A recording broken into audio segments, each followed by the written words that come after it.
there, we're back again. Don't you laugh, you'll feed my habit. Today's video, we're going to be going more over first editions and things that go around first editions.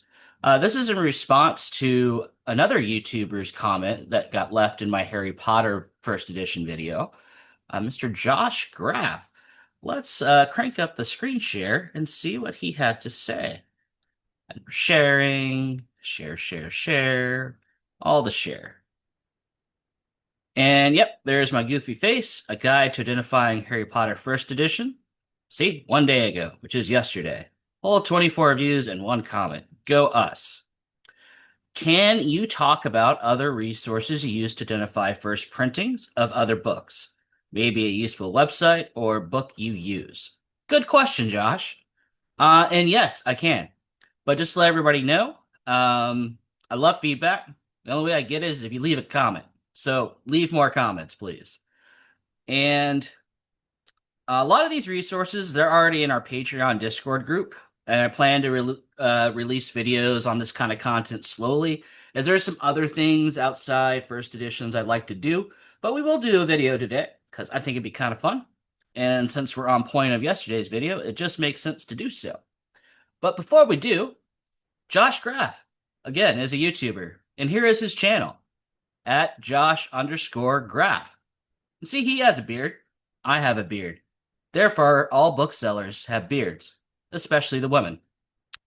But yeah, no, he's got some great content. Let's look at some of his playlist here. He's got AI listing software reviews. I think that's Amazon how-to, top selling on eBay, haul videos, what sold videos, lots of videos, 5,000 subs. If you like my content, you'll love his content, so please subscribe to his channel. I will leave a link to his channel in the description at the end here. So let's go into first appearances in print or first periodical appearance. So in the realm of first editions, there are different terms for different state of the work. This is the first one of it. It literally first appearance, first periodical appearance. It's the first time it's ever been seen by the human eyes in written form. Now, this can be a magazine. It could be a newspaper article. It could be all kinds of things that aren't necessarily a book, but they are book-like. So they are called first appearance and first periodical appearance. So some great examples of these are Stephen King's The Gunslinger. It's in a magazine. Another one is Dune. It's in 3 issues of a magazine, the whole story. And it's a much different story than the Dune you love and adore, probably, even if you've just seen the movies. But it is the first time it has appeared. And a lot of the times the story will change as it migrates over to book, and especially Dune. And it may even change the title, and so people can't make the connection. For good, bad, or good, worse, or indifferent. But let's go on here. So, a first appearance in print. This is a general term for the very first time a story, character, or work appears in a published format. A book's first appearance is its first printing. This is often what a serious book collectors prize, not later reprints that are part of the same first edition. A modern book's first printing is often identified by a specific number line on the copyright page. We went over that in the Harry Potter video. Although these conventions vary by publisher. Yes, they do. Every publisher has to be their own special snowflake. Fact, before 1900, book publishers did not have a standard way of denoting first printings. So collectors often rely on the date on the title page or other bibliographic evidence. Very true. This is what makes book selling a little bit hard if you deal in the older things, as it's no longer in easy mode, it's in hard mode. Because sometimes, even in the different printings, they will use the same copyright date. It's an editing or layout issue. They didn't change it. So you got to look for other distinguishing identifiers to figure it out. It's a giant smorgasbord of riddles wrapped inside of Enigma, inside a jigsaw puzzle. It really is. So, first periodical appearance. A periodical is a publication that comes out at regular intervals, such as magazines, journals, or newspapers. The initial publication of a work in a periodical is its first periodical appearance. For many older literary works, the story first appeared in a magazine for being collected into a book. I mentioned The Gunslinger and Dune earlier. These are good examples, but they're using should be Sir Arthur Conan Doyle, not just Arthur. Sherlock Holmes stories, including A Study in Scarlet, were published in periodicals like the Strand magazine. So, these can be very, very valuable, especially on older works like this. Conan Doyle is older work, so I'm not sure the price for the whole run of the Strand magazine for Sherlock Holmes, for the Sherlockian, that's what they like to be called. I didn't name them, they named themselves, audience. And it goes into comic book characters. It's the very first comic book issue that the character was in, even if it was just a small cameo. This is often much more valuable than the first issue of their solo series. That is a good point if you're into comics or graphic novels. I'm not sure on the manga front if crossover appearances is a thing. I would like to assume so, like for spin-off series and stuff. So I'm going to assume the same is true there, but don't quote me on that yet. Which is the first appearance? For collectors, a first edition is always the earliest version published, regardless of the format. So, magazine, newspaper, periodical, they don't care. They want the first one. When a work is first published in periodical and then later in book form, the periodical is the true first appearance in print. A collector would seek out the specific magazine or issue in which it was serialized. This is very true. When a work is published exclusively as a book, the first edition, first printing of that book is the first appearance. I lost you? Probably. So the terminology, again, is appearance and periodical appearance. They're different. So we want mainly in book form, but for significant works, especially like the three we've been talking about, the Sherlock, the Dune, the Gunslinger from Stephen King, there is a lot of value in those first periodical appearances. Let's just jump over to first editions now, because just like the Harry Potter one, it was the most frequent question I get. The second question I normally get is, how do I know if it's a first edition, or is my book a first edition, one of those two variants? And I just eye roll and I'll be like, just hand me the book, please, and I'll tell you, and then I'll tell you why. And usually it's me explaining the number line, most of the time. So, first edition. As the first edition is the first appearance of a book in its original form, printed from the first typesetting. For collectors, the most valuable item is a first edition, first printing, which is the very first batch of copies ever produced. Again, difference between first printing, second edition, third printing. We covered that in the Harry Potter video. But just as a recap, so you, the publisher, whether you're independent or you're a big publishing firm, will go to the printer and they ask for it to be printed.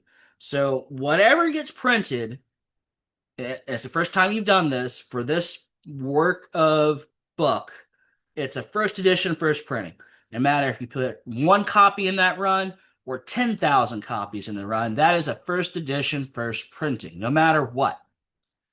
Now, the reason I'm putting emphasis on this, we're about to find out as we keep on reading. Key terms for collectors. First edition, first printing. This is called a true first. It is a true first edition, is what they mean by this. The earliest version of a book printed from the original set type. This is generally the most valuable edition for collectors. Yes. Now, here we go. First state. The earliest copies of a first printing, which can sometimes be identified by a printing error or a minor feature that was corrected during the print run, in rare cases, a first state can be extremely valuable.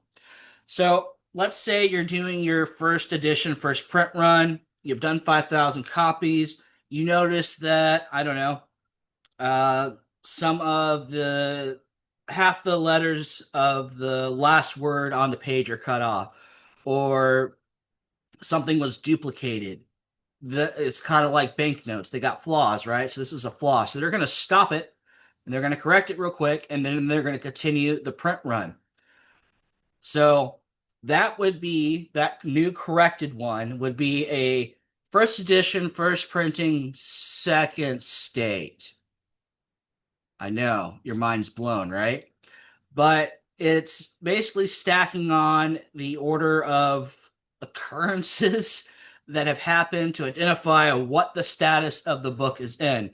Now, those error copies, that first 5,000, that's a first edition, first printing, first state. Most valuable. Even though the corrected versions have been corrected, they are not as valuable as those error copies if they are released in the wild, if not burned.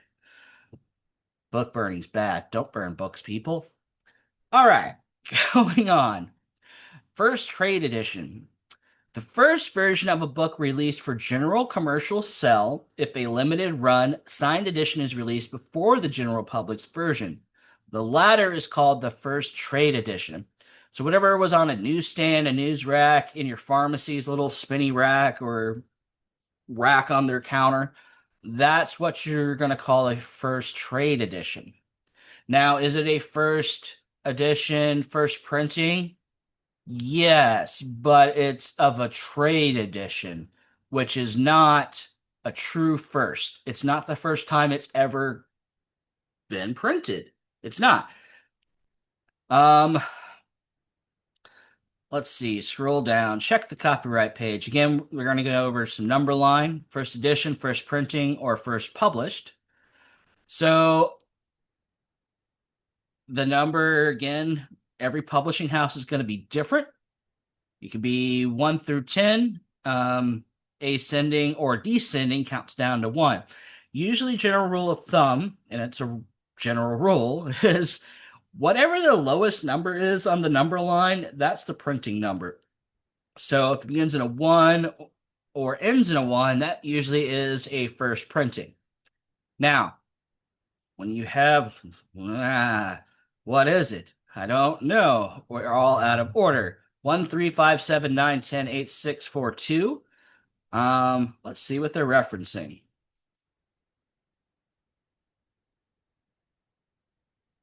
Something over here. But anyway, I'll just go for, I guess we can open it up. Why not? But Random House, they tend to begin or end their number lines in a 2, not a 1, because they're a special snowflake and they do things differently. Most publishing houses follow the ascending or descending rule, but sometimes you get a publishing house that, no, we want to be different because we can. So let's just make our life easier, and we're going to copy this because that's what we're looking for in this article. So Control F, Control V. Not there. What if I do 1, 3? Nope. Okay, so I'm looking, I don't know what I'm looking for. Okay. They did it here. If a 1 is present in any sequence, it's usually assigned to the book as a first edition. If a book reads like this nonsense, then your book is not part of the first printing. Okay, so they're just saying there's no 1 in the sequence, so it's no way first printing. I agree with this, unless you're Random House. Anyway, understanding inconsistencies. Yep, here we go. Different publishers and time periods use different methods to note first editions, which can be confusing. Yes, it can. And I was right. Starting with the 2 to signify the first printing and first edition lettering. For this publisher and error, if the number line ended with the 2, it was a first printing and the first edition statement was removed from the subsequent printings. That's a good point. A lot of books put this fancy word in here, first edition, and consumers think all the time that they have a first edition. Now, My opinion on why this is done, that they leave this in, even though it's not a first edition, is yeah, they're trying to follow the copyright format, but they're also trying to confuse the consumer a little bit, I believe, to thinking they have something more special than it actually is. That is my opinion and nothing more. And I don't expect to get letters from publishing houses. None of that, please. So, missing designation. Some older or less prominent publishers may not have a first edition statement. This is true, they do not. First edition may be identified only by the absence of a latter printing or edition notice. So, in older books, they will have the sequence of who printed it where, and there's all these different copyrights, and it goes from oldest to newest. If it doesn't have that information in there, it can, general rule again, be assumed that it is a first edition. It's not a guarantee, but odds are like 90%. Unless we get into more antiquarian, which is what we're going into next. Matching dates. For books published before 1900, having the same year on the title page and the copyright page can indicate a first edition. Now, watch out for misleading information. The first edition statement can be deceptive, and some publishers leave the phrase on the copyright page for all printings. You must rely on the number line, assuming it has one, to confirm if you have a true first printing. Look for special features. For some books, specific points of issue can help identify a true first state. So what we did in the Harry Potter video, we went over points of issues to confirm first edition, known points that it is a first edition. These are minor errors or unique features corrected in later printings. Consulting a specialized reference guide for first edition identification. My brain just blew up at that statement. First edition identification is the most reliable method for significant works. Yes, you got to rely on knowledge, and that is either can be online, it can come in a book, and it can be from networking with other resellers or dealers or book type specialists and finding information out. There is no one-stop shop where all this information is stored. Why? Well, every year, 2 million books come out. New books. And they're first edition, first printings, right? And you're compounding that. And then there's later editions and later printings and special deluxe editions or reprints or revised editions. So it is hard to keep up with, and information goes missing through time. And it's kind of like handed down through word of mouth on a lot of it. If we're lucky, somebody made a book. If we're even luckier, somebody has uploaded that information in a blog or a website or a fancy YouTube video. And it's unfortunate as if a bookseller dies and they have special information that they've never shared, and they're the only ones to know about it because they're 98 years old, that information is now lost because they never told anybody, which is unfortunate.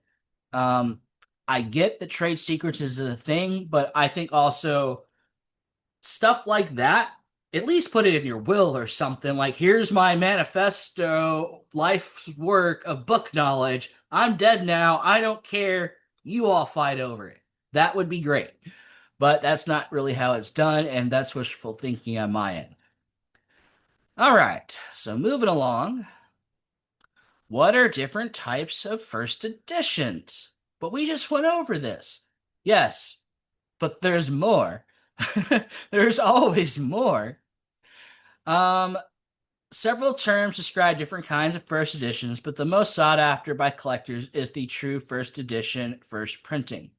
Other types include special formats, pre-publication copies, and corrected versions, which vary in value and rarity. So again, true first edition is a first edition in the entire run of the books printed from a single typesetting.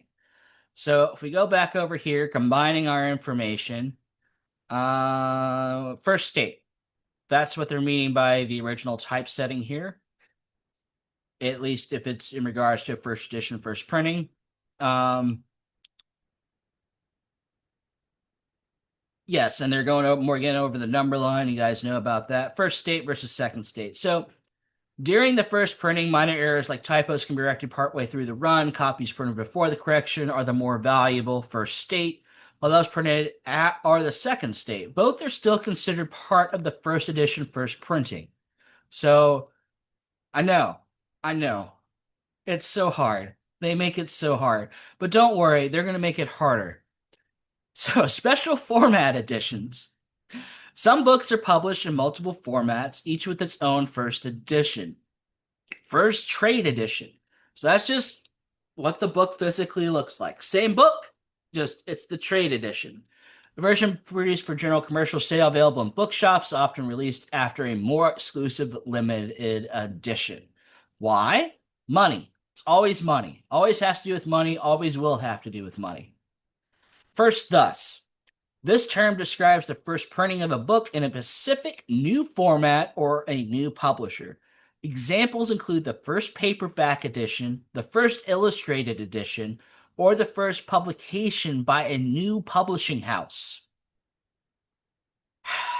Yep, books get traded amongst publishing houses. Either it's licensed for a period of time, sold outright. That's why when you see a book that you've read before from a different publisher, or even to a more luxury thing like Folio Society or Eastern Press or Limited Edition Club with their super duper imported feathers from Persia and tears from Chinese factory laborers, and we put it all in this book, and we're saying all these fancy words that don't really mean anything because the words of the book haven't changed, but the material to construct the book has drastically changed. Or we'll put it in a slipcase, a dust jacket, an inline tray case, all kinds of weird things. Again, in the pursuit of money. Because consumers, they like showpieces. They like to not necessarily show off, and it may just be showing off to themselves. The more I'm thinking about it as I'm talking it out here, they like to look at their personal library and be proud and um I guess build themselves up a little bit. And there's nothing wrong with that. We all like feeling good about ourselves, right? And I'm not knocking collectors, but I'm saying why their books are so complicated is because demand of money. And they know the consumers will buy or spend extra money on something more special. Going into limited edition, a special restricted run of a book, often numbered and signed by the author. Eastern Press and Folio, they got this down to science, very formulaic. When released before the trade edition, it can be considered the true first edition. So there's lots of instances where a luxury company like Eastern or Folio, the first time that work is produced, it runs through them first. And they'll make a limited run. They'll do everything they can to inflate the value and imply that the book is more special because it was done this way. Signing it improves the value. Numbering it, hand numbering it, improves the value. It comes from Easton Press or Folio, an esteemed luxury boutique kind of publishing houses rather. And yeah, that's what they do. Book Club Edition. Many book clubs print their own separate edition, which are generally considered less valuable because they use cheaper materials. Some book club editions, however, have been released before the trade edition, becoming the true true first. Yes. On that note, they may be less valuable, but may be more collectible as far as consumerism, so sell-through rate, right? Because they look really, really cool. They went all out on the dust jacket or the illustration, but because it wasn't the first run and it came from a book club, people kind of look down on these books. I don't think they should because the words are the same, right? And the dust jacket's cooler. So it should be more valuable, but that's in books, that's not how it works normally. Rule of cool does not mean more money. However, I do think they look cooler. But back to the pre-publication editions. Okay. These copies are sent out before the book's official publication date because they are often in preliminary formats and produced in very small numbers. They can be highly collectible. These are not first editions, first printing. These are like beta testers or getting a group of people together to read your book, evaluate your book, give your opinion, and the author or publishing house makes corrections if they so choose. They can ignore all the feedback, of course. And the goal is to then produce a better work because of that feedback. So, one of those is called advanced reader copies. Copies sent to reviewers, booksellers, and critics. They are usually bound in paper wrappers, and while valuable, they are generally not considered true first editions. So, normally they tell people to trash these and don't resell them, but they do it anyway because they come up quite often. I see them quite a bit. And it's mainly the newer stuff I see this in. Older stuff, advanced reader copies, those are harder to find, like anything from, I don't know, 70s and 60s on back. Okay, uncorrected proofs. An early version of the book's text, sometimes with errors, released before the finished copy for proofreading and review. So this is mainly to check the layout. Like, did it print everything correctly? Is it formatted? Did we chop words off? Did we leave too much margin, the top or the bottom or on the sides? Is the words in the crease when the person opens the book, they can't read it without literally breaking the book? All all these kinds of things. It's just like the physical version. Like the first one is to for content, right? The second one is for the physical appearance of what it looks like. Is it readable, essentially? Readable as far as format. So uncorrected proofs can be of value. However, keep in mind it may be unreadable if and it has to go to like a true collector.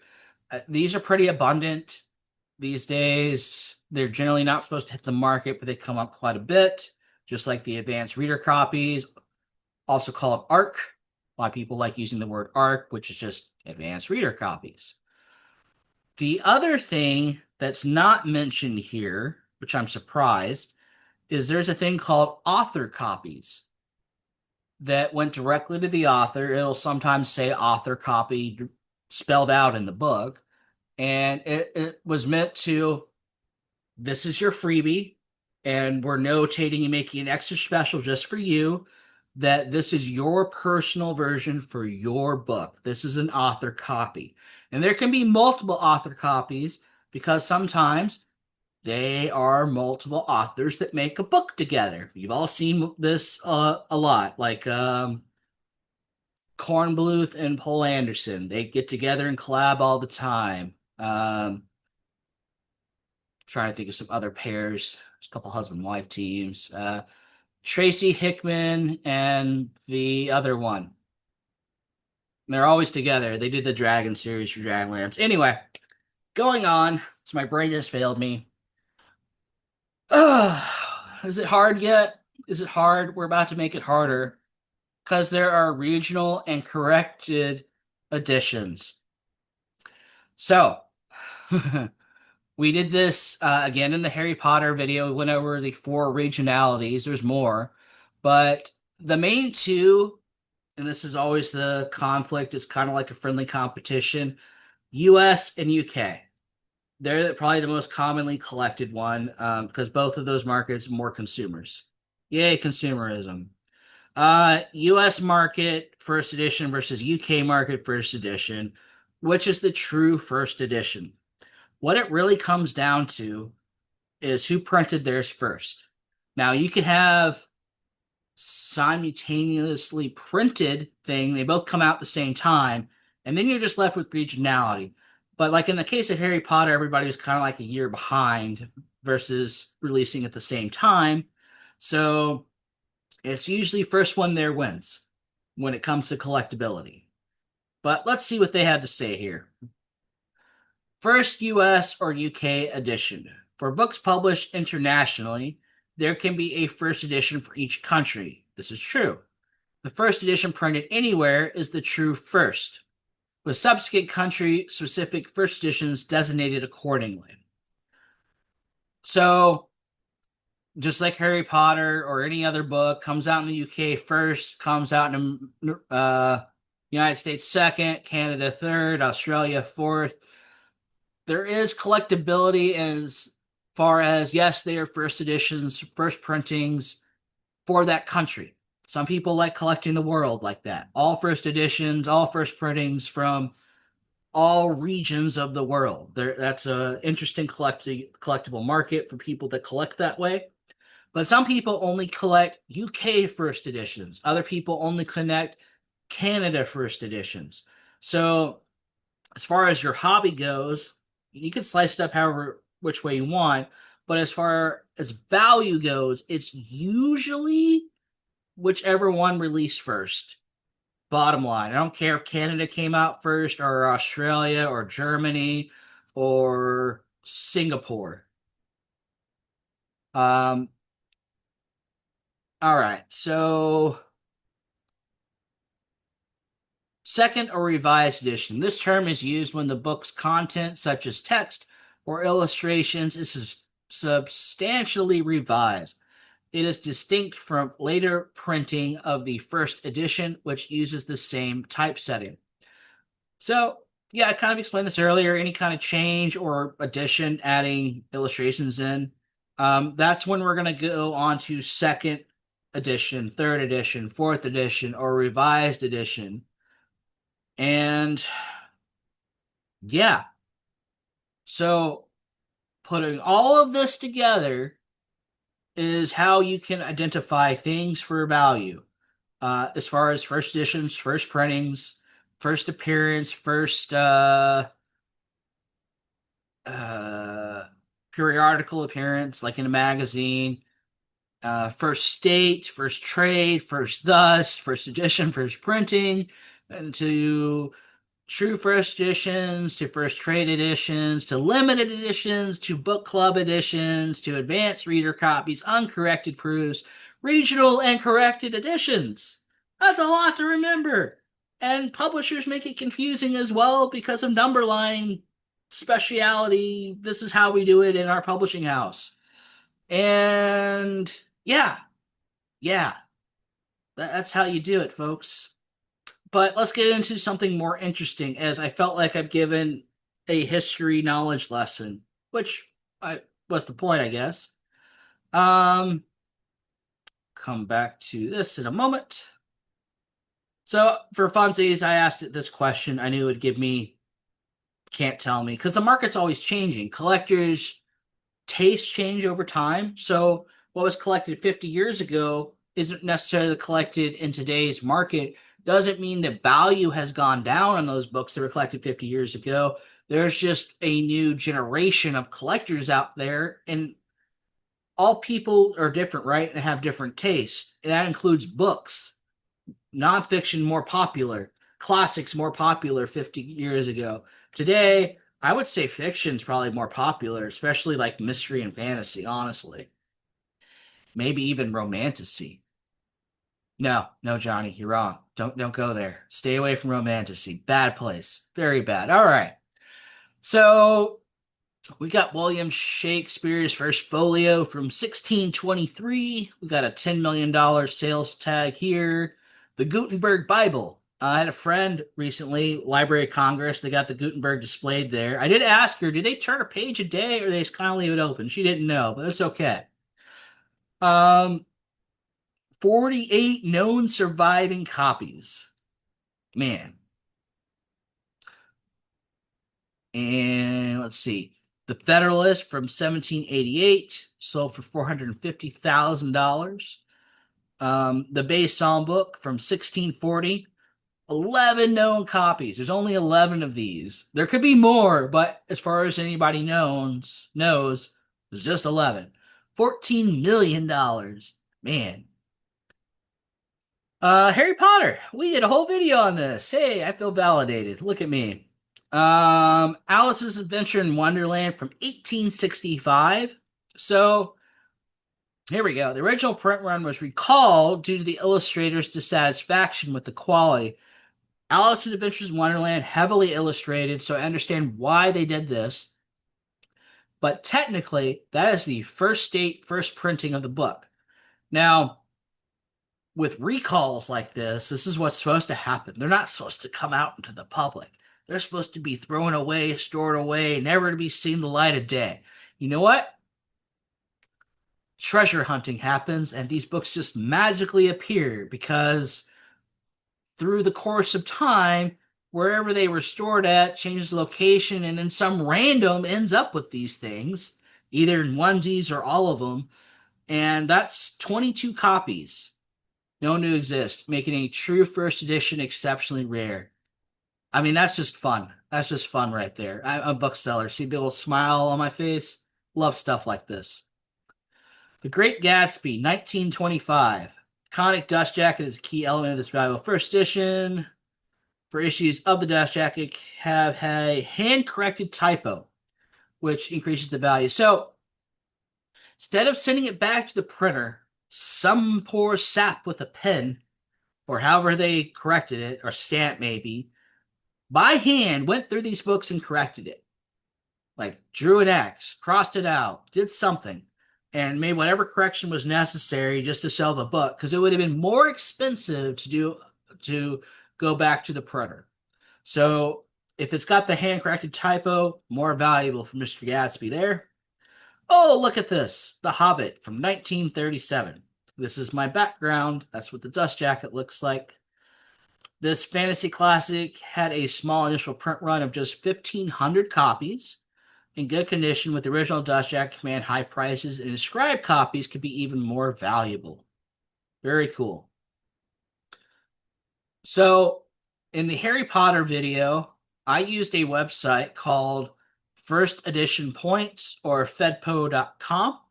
This goes back to a very long time ago, to when we were trying to answer Josh's questions, but I felt like going through the history of first editions and the variations of before using a website for first edition it is beneficial. So maybe I did it wrong. Maybe this should have been 2 videos, but I don't care. We're here now. So we're going to click into this, and something I want you to note very off the gate. They have stopped updating this website, sad face, but there's a lot of information still stored here. It's considered an archive leading up to 2018.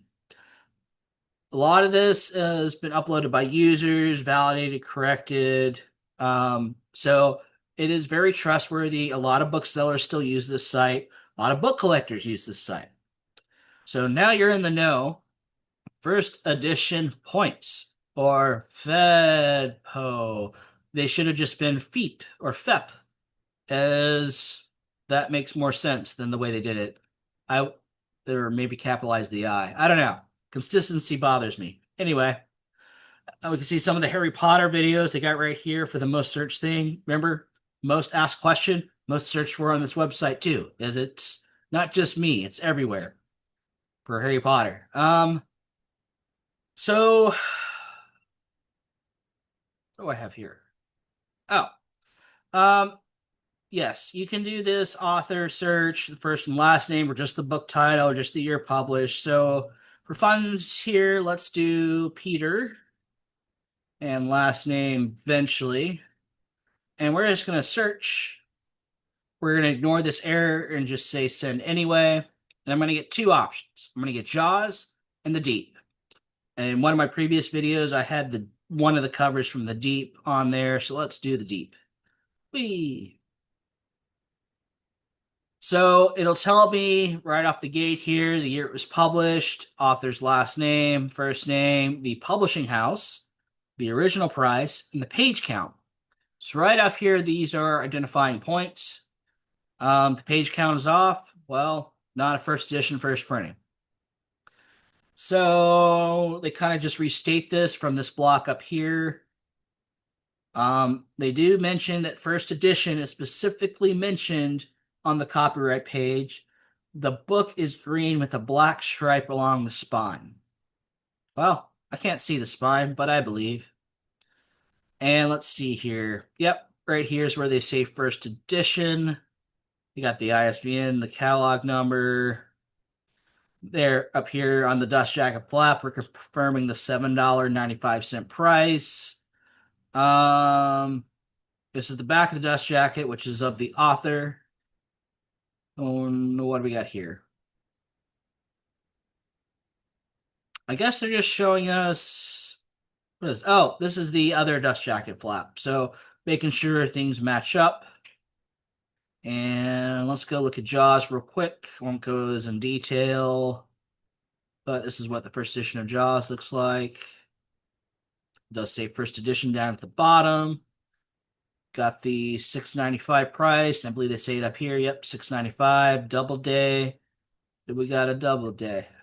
Ah, double day is usually better about their branding. Okay. Oh, here's another important note. Again, going back to regionality. So printed in the United States of America. So this is telling me that the American version is the first version of it. I didn't see a second option for Jaws in the UK, so we just have a America to rely on for this. What the back of the dust jacket looks like, what the boards of the book look like. Yeah, there we go. Double day. Branding is important. Um, Here's the inside of the board, or no, I'm sorry. These are the boards. This is the inside of the dust jacket. We have the end pages here and papers. Here's our title page with good old Doubleday stamped on there, 1974, little Sharky Shark. And yeah, that's pretty much how you use this resource. But keep in mind that this resource, um, they're no longer updating, which makes me sad. But there's still so much information on here. It is so and still, and will probably be always useful until they decide to stop paying the bills to keep this one on. Um, And for funsies, I pulled up The Hobbit in advance just so you guys could take a look. It's from 1937. Tolkien's his last name. We're using their initials of J.R.R. Publisher is George Allen and Unwin. Original price not stated. Pages 310. So these are good points. First edition of this classic book was published by blah blah blah. So they're using the word. These are important words. First published in 1937 is stated on the copyright page, with no references to subsequent printings. So it just says this. The board is green with pictorial decoration to spine, front, and back in blue. Map on end papers. Um, Top edge stained green. First issue dust jacket has Dodgson spelt on the bottom of the rear flap and is corrected in ink by hand. Again, by hand. 1,500 copies by hand. Anyway, um, picture of the 1937 first edition dust jacket for The Hobbit. First published in 1937. First published 1937. Check and check. This is the back of the 1937 first edition dust jacket of The Hobbit. And yeah, there's Smaug the Dragon on the boards, which is cool to always see. Smaug's a cool guy. Got some illustration there. So this is the American version. It is not the true first edition, first printing. Yes, I went over a lot of first today, so I'm a little confused of myself, and I'm the expert, right? All right, so the American edition is going to look like this without the boards. It's got the little bowing hobbit there. Um, Published a year later in 38. And so to the left is the first American edition. Page originally had an image of a bowing hobbit left. And then in later printings, after we changed to Houghton Mifflin logo to the right, that's what it looks like. So this is considered more accurate, or not accurate, more of a true first American edition than that one, even though they both say 1938 here. And yeah, we're going to stop share. We're going to take in all this knowledge. We're going to go out or into our library and look through all our books to know if we have first editions, first printings, if it was an advanced reader copy, if it was in a first state. Well, there's so much knowledge. So hold on. We gotta blame somebody for this video. And who are we gonna blame if it loads? Josh Graff. And you should subscribe to his YouTube. Again, he's got great content. Well, we can blame him for this very long video, but I think it's a most useful video. And Josh is a good guy. It was a good suggestion by him. I'm glad I did it, actually. It needed to be done. Josh is one of those guys that politely nudges me to do certain things. Again, amazing content. I'll put a description for his uh, YouTube down in the description, along with first edition points down in the description. And thank you, Josh. Thank you, listeners. We got a Patreon with lots more information on it. We're starting a book club. All kinds of fun things. We got a weekly meetup. So if you're into that, feel free to sign up to the Patreon. And until next time.